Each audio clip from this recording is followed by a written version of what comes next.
Hi friends, welcome to Cinepulse news. Suriya Saturday இந்த மூவியோட review தான் இப்போ பார்க்க போகிறோம். இது ஆக்சுவலாக வந்துட்டு டப்பிங் மூவி. தெலுங்கில் சரிப்போதே சனிவாரம் ஒரிஜினல் வெர்ஷன், அதோட தமிழ் டப்டு வெர்ஷனும் வந்துட்டு தேட்டருக்கு ரிலீஸாக வந்துட்டு August 29 ரிலீஸ் பண்ணியிருக்காங்க. படம் ஒரு பக்கா ஆக்ஷன் மூவி. ஸ்டாரிங் நானி, எஸ்.ஜே. சூர்யா, பிரியங்கா மோகன். அது இல்லாமல் அபிராமி, அதித்தி பாலன், சாய்குமார், முரளி எல்லோரும் நடிச்சிருக்காங்க. படத்தோட ஒன்லைன் என்னென்னா, சண்டேல இருந்து ஃப்ரைடே வரைக்கும் என்னென்னலாம் ப்ராப்ளம் வந்து ஹீரோ பார்க்குறாரு, அது எல்லாமே அதில் மேஜர் இஷ்யூஸ் எல்லாத்தையுமே வந்து டைரியில் நோட் பண்ணுவார். அதில் எந்த விஷயம் வந்துட்டு ஜஸ்டிஸ் கொடுக்கணும், கண்டிப்பாக இது ஒரு ப்ராப்ளம் அப்படின்ற தெரிகிற விஷயத்துக்கு வந்து எவ்ரி சாட்டர்டே அதில் இருக்கிற மேஜர் ப்ராப்ளத்தை சால்வ் பண்ணுறதுக்காக போயிட்டு ஃபைட் பண்ணுறது ஹீரோவோட கேரக்டர். இந்த பேட்டர்னில் போகும்போது வந்துட்டு கரப்டர் இன்ஸ்பெக்டர் தயா, எஸ்.ஜே. சூர்யா இவங்க ரெண்டு பேரும் கிளாஷ் ஆகுறாங்க.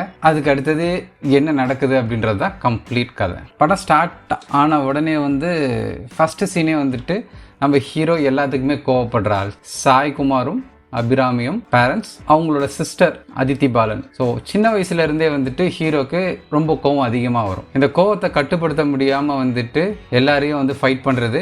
அதனால் அபிராமி என்ன பண்ணுறாங்க அப்படின்னா, டே வைஸ் அவங்க கோவம் வரும் போதெல்லாம் வந்துட்டு அந்த பர்டிகுலர் டே எழுத சொல்கிறாங்க. அதில் கரெக்ட் சாட்டர்டே வரும்போது அபிராமி இறந்துடுறாங்க சின்ன வயசுலேயே. நீ ஒரு ப்ராப்ளத்தை ஃபேஸ் பண்ணும் போது நான் சைலண்ட்டாக இருந்தேன் அப்படின்னா அந்த டே உன்னோட டே அப்படின்னு சொல்லியிருப்பாங்க. ஸோ அந்த பர்டிகுலர் சாட்டர்டே அவங்க இறக்கும் போது வந்துட்டு எதுவுமே சொல்லாதனால அந்த டே தன்னோட டேவாக வந்து ஹீரோ எடுத்துக்கிட்டு இன்ஜஸ்டிஸ் எங்கெங்கெல்லாம் நடக்குது, அந்த பர்டிகுலர் வீக்கில் என்னெல்லாம் நடக்குது அப்படின்றத வந்துட்டு செக் பண்ணி அந்த பர்டிகுலர் டே வந்துட்டு போயிட்டு ஃபைட் பண்ணுறது எல்லா விஷயமும் நடந்துட்டு. பேரலாக ஹீரோயின் பிரியங்கா மோகன் சின்ன வயசுலேயே வந்துட்டு இவர் பண்ணுற ஃபைட்னால அவங்களுக்கு இவரை பிடிக்காது.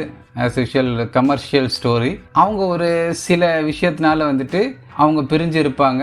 அதுக்கப்புறம் வந்துட்டு பிரியா மோகன் தான் வந்து தன்னோட அத்தை பொண்ணு அப்படின்ற ஒரு ஸ்க்ரீன் பிளேலாம் காட்டி பண்ணும்போது அதெல்லாம் கொஞ்சம் இன்ட்ரெஸ்டிங் ஃபேக்டராக இருக்கும். எஸ்.ஜே. சூர்யா ஒரு corrupted police officer, innocent peoples எல்லாரையுமே போட்டு வெளுன்னு வெளுக்கிறாரு. அவரோட அவர் வர்ற சீன்ஸ் எல்லாமே வந்துட்டு ரொம்ப மாசாவும், நம்மளே வந்துட்டு எஸ்.ஜே. சூர்யாவை நம்ம ரசிப்போம் இல்லையா. இந்த அவரோட டைலாக் டெலிவரி, அவரோட ஆக்டிங் இந்த படத்துலையும் பெரிய அளவு பேசப்படும். எஸ்.ஜே. சூர்யா பண்ணுற ப்ராப்ளத்தினால எஸ்.ஜே. சூர்யா நேமும் வந்துட்டு நானியோட லிஸ்ட்டில் வருது. ஸோ அதுக்கான பேட்டர்னில் நானி வந்து ஃபைட் பண்ணுறாரு. ஆனால் எஸ்.ஜே. சூர்யாவுக்கு வந்து நானி தான் அடித்தாருன்னு தெரியாது. இந்த ஸ்க்ரீன் பிளேயில் எந்த அளவுக்கு த்ரில்லிங்காகவும் சஸ்பென்ஸ்ஃபுல்லாகவும் எடுத்துகிட்டு போகணும் அப்படின்றத வந்து டேரக்டர் நல்லா பண்ணியிருக்கார். கிளைமேக்ஸில் வர ஃபைட் ஆகட்டும், நிறைய சினிமேட்டிக் பக்கா கமர்ஷியல் மூவிங்க. நீங்கள் ஃப்ரீயாக இருந்தீங்க அப்படின்னா வந்துட்டு இந்த படம் பார்க்கலாம், போர் அடிக்காது.